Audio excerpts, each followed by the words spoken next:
बिस्मिल्लाहिर्रहमानिर्रहीम।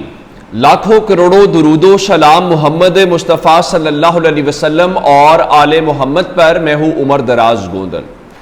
पाकिस्तान तहरीक इंसाफ का कल यौम तासीस था 25 अप्रैल को, और इस सिलसिले में अली अमीन गंडापुर ने कल एक तो वहाँ पे तकरीर की, तगड़ी तकरीर थी, और उन्होंने कहा कि हम आएंगे तो फिर हम इमरान खान को भी लेके जाएंगे और ये जो आपने मुसल्लत किए हुए हैं इनको ही छुट्टी करवा के जाएंगे।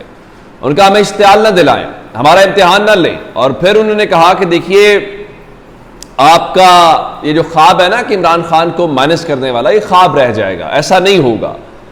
अब ये सारा मामला हुआ तो जाहिर है कि इसका कुछ ना कुछ तो इम्पैक्ट आएगा और शोर भी मचेगा।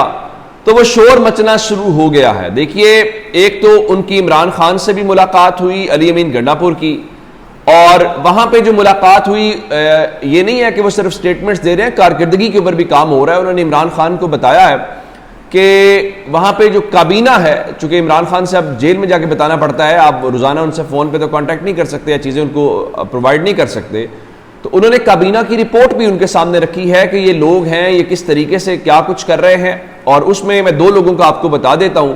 मिसाल के तौर के ऊपर मिसाल यूसुफजई के क्या मामलात हैं, वो किस तरह से तहरीक इंसाफ के लिए प्रॉब्लम का बायस बन रही हैं। फिर शेर अफजल मरवत के भाई खालिद मरवत जो हैं, उनके मुतालिक भी शिकायत थी। वो शिकायत भी शेर अफजल मरवत के भाई के मुतालिक भी अली अमीन गंडापुर ने इमरान खान के सामने रख दी हैं।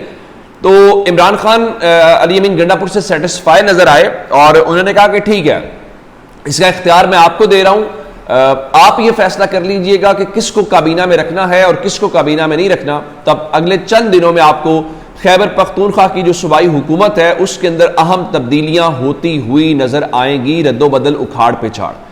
अब चूंकि वो जो हुकूमत है वो हुकूमत खटक रही है। क्यों खटक रही है मैं आपको बता देता हूं। अब वो एहतजाज भी करेंगे। अब अभी पाकिस्तान तहरीक इंसाफ ने पंजाब में जलसों का ऐलान किया है, और जलसों में फैसलाबाद के जलसे के बाद पुलिस ने क्रैकडाउन शुरू कर दिया है। और इतलात हैं कि चूंकि आज उन्होंने एहतजाज की कॉल दे रखी है कि जुमे की नमाज के बाद वो तमाम जो सूबाई हल्के हैं, कोई मरकजी एहतजाज नहीं है। अब ये मत कहिएगा कि फलां जगह के ऊपर इकट्ठे होंगे, जो भी सूबाई असम्बली की सीट है उस हल्के में जो मुतल्लिका उम्मीदवार हैं वो एक रैली का इनेकाद करेंगे, और जहां जहां पे खासकर उनका इल्जाम है कि धांधली हुई है। तो एक तो मामला वो है।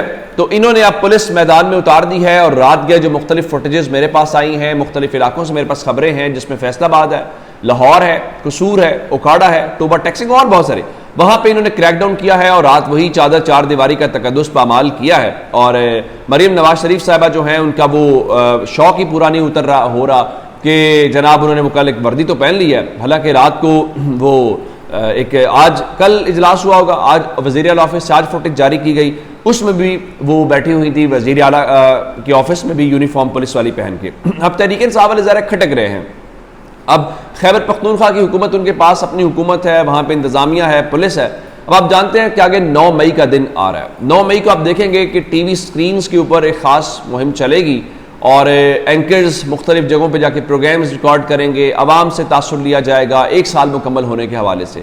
तो पाकिस्तान तहरीक इंसाफ भी एक नई तजवीज़ के तौर के ऊपर सामने आई है, और वो तजवीज़ ये है कि उन्होंने यौम 9 मई मनाने का फैसला कर लिया है, और 9 मई को वो भी कुछ जलसे जुलूस और कुछ एक्टिविटीज़ करेंगे। और इस सिलसिले में अली अमीन गंडापुर जो हैं उनके अपने होम टाउन में जो डेरा इस्माइल खान है वहाँ पे वो बड़े जलसे से खिताब करेंगे। यानी 9 मई को पाकिस्तान तहरीक इंसाफ एक बड़ा जलसा करेगी और अली अमीन गंडापुर उससे खिताब करेंगे। तो शेर अफजल मरवत ने भी इस बात की तस्दीक कर दिया। अब ये जब सारा कुछ हो रहा है तो इसका मतलब ये है कि ये नहीं होना चाहिए। इसका मतलब है कि तहरीक इंसाफ को थोड़ा सा दबाना और वो सारा कुछ होना चाहिए। तो अब इस सिलसिले में वो जो खटकती हुई हुकूमत है, उस हुकूमत को फारिग कैसे करना है, उस हुकूमत को फारिग करके वहां पे गवर्नर राज कैसे लगाना है, और गवर्नर राज लगा के कैसे अपने उन मंसूबों को पाया तकमील तक पहुंचाना है, उसके ऊपर काम हो रहा है। लेकिन ये कम अकली और कम फहमी होगी अगर आप इमरान खान को इस बात से डरा रहे हैं कि आपकी हुकूमत खत्म कर देंगे, गवर्नर राज लगा देंगे। आपको नहीं याद कि पाकिस्तान तहरीक इंसाफ ने पंजाब और खैबर पख्तूनख्वा की हुकूमतें खुद बर्खास्त की और लोगों से रुजू किया कि आप फैसला कीजिए, हमें हुकूमत नहीं चाहिए, हमें आपका फैसला चाहिए, हमें आपकी राय चाहिए, आप हमारे साथ हैं तो हमें ले आए, किसी और को आएंगी। हुकूमत खत्म होने के बाद ये तो नहीं होता मैं वापस आ जाऊंगा, नहीं। उनका अगर आप हमें नहीं पसंद करते तो आप हमें ना लाएं। तो उनको इस बात से नहीं डरा सकते। और इस बारे में आज मुस्लिम लीग नून के जो सेनेटर साहब हैं उन्होंने इस बारे में बाकायदा हिंट भी दिया है। आप गवर्नर राज लगा लेंगे लेकिन गवर्नर राज से मसला हल नहीं होगा, मसला इमरान खान से बात करने के मुतालिक होगा। मैं आपको बताता हूं कि बातचीत के मुतालिक भी एक दावा आया है। तो सेनेटर अफनानुल्लाह ने आज कहा जी अली अमीन गंडापुर अहमकाना बयानात देकर अपनी हुकूमत पर गवर्नर राज के जवाब खुद फराहम कर रहे हैं। यानी वो कह रहे हैं कि जो अली अमीन गंडापुर ने तकरीरें की हैं ना, जो बातें की हैं, तो ये हमें आप जवाब दे रहे हैं कि हम आपकी हुकूमत को बर्खास्त करके वहां पे गवर्नर राज लगा दें। मजीद लिखा कि कोई सूबाई हुकूमत अगर विफाक पर हमलावर होगी तो विफाक उस हुकूमत के उस गैर आईनी इकदाम को सामने रखते हुए गवर्नर राज राइज कर सकती है। अब चूंकि उन्होंने इस्लामाबाद में एहतजाज करना है और उन्होंने कल कहा है कि हम आएंगे तो इमरान खान को लेके जाएंगे, हम आएंगे तो इस हुकूमत को गिरा के जाएंगे, तो अब उन्होंने गवर्नर राज वफाकी हुकूमत जो है राज कर सकती है, ये धमकी दूसरे लफ्जों में दी है। लेकिन चलिए आप ये कर लीजिए, इससे क्या होता है ये आपके सामने है, इससे कितना आपके मसाइल का हल हो जाएगा वो आप जानते हैं। सलमान अकरम राजा साहब ने रात को आसमा शराजी के प्रोग्राम में एक नई बात की है जो बातचीत से मुतल्लिक है, और मुस्लिम लीग नून की परेशानी भी यही है, फोन खड़कने की बातें आपको बताता हूं। वो ये है कि सलमान अकरम राजा साहब ने कहा कि जी पीटीआई के साथ बातचीत मुख्तलिफ लेवल्स पर जारी है, बातचीत चलती रहेगी, तो वो स्टेज आएगी जब लीडरशिप बात करेगी। मगर ये बताएं अगर इमरान खान जेल में है तो जेल में बैठकर वो कैसे बात करें? इसका मतलब है कि तहरीक इंसाफ से राब्ते भी किए जा रहे हैं, उनसे बातचीत करने की कोशिश भी की जा रही है, लेकिन उनकी सुई वहीं पे है कि आप इमरान खान को रिहा करेंगे, हमारी वो चीजें करेंगे, तो उसके बाद ही ये सब कुछ होगा। फिर वो बड़े बुनियादी सवालात कुछ और हैं जो ज़ाहिर है इनके लिए परेशानी का बायस है। एक तो इमरान खान के ऊपर इन्होंने पाबंदी लगा दी कि जनाब वो जेल में बात नहीं कर सकते, तो उस चीज़ को लेके आज जेल के अंदर सरदार इजाज़ इसाक खान की अदालत में इस्लामाबाद हाई कोर्ट में शेर अफजल मरवत ने जो जेल रूल्स की शिक 265 है उसको चैलेंज किया हुआ है, तो उसके ऊपर समाअत होनी है और अदालत ने एडवोकेट जनरल इस्लामाबाद से इस बारे में मुआवनत तलब कर रखी है। अगर आज अदालत ने कह दिया कि इमरान खान जो हैं वो बात कर सकते हैं तो फिर आप क्या करेंगे? देखिए इमरान खान सियासी आदमी हैं, वो एक सियासी जमात के सरबराह हैं, अगर वो सियासी बात नहीं करेंगे, अगर वो सियासी कमेंट नहीं करेंगे तो कौन करेगा? मसलन मैं आपको एक मिसाल देता हूँ।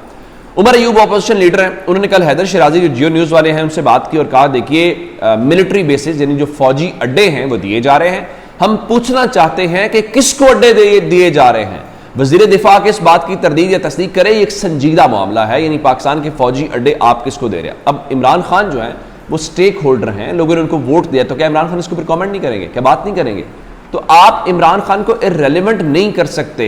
आप पाकिस्तान के जरा देखिए ना, इंडिया में इलेक्शंस हो रहा है जिसका दूसरा मरहला है, उसमें वोटिंग होनी है, तो रात को शाहजेब खानजादा जियो पे बैठ के कह रहे थे जी इतने चैनल्स हैं जी, सब जो है इंडियन मीडिया मोदी के सामने सरेंडर कर चुका है। बिल्कुल कर चुका होगा हुजूर, आप बताएं ना आप किसके सामने सरेंडर कर रहे हैं? अगर आप ये कह रहे थे कि इंडियन मीडिया नरेंद्र मोदी के गुण गा रहा है तो गा रहा होगा। आप बताइए ना, क्या मुल्क की सबसे बड़ी सियासी जमात जो है, जो मकबूल तरीन जमात है, उसके सरबराह की वो आप तस्वीरें क्यों नहीं चला सकते?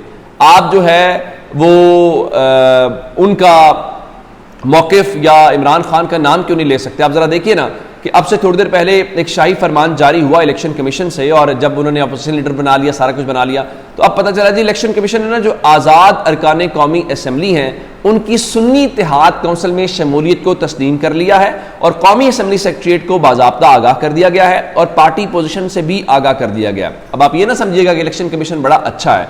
अब उन्होंने एक फनकारी लगाई, मखसूस नशिस्तें जब बांट दी, अगर आप ये पहले तस्लीम करते तो इसका क्या मतलब था? मखसूस नशिस्तें मिलती तहरीक इंसाफ को, तो जब आपने मखसूस नशिस्तें उनसे छीन के बाकी जमातों को दे दी तो अब तो ये आप एक गलत किस्म की प्रेसिडेंट सेट कर रहे हैं। तो इलेक्शन कमीशन जो है वो बिल्कुल एक जानिबदार इदारे के तौर पे काम कर रहा है, वो बिल्कुल भी इलेक्शन कमीशन या आईनी किरदार अदा नहीं कर रहा।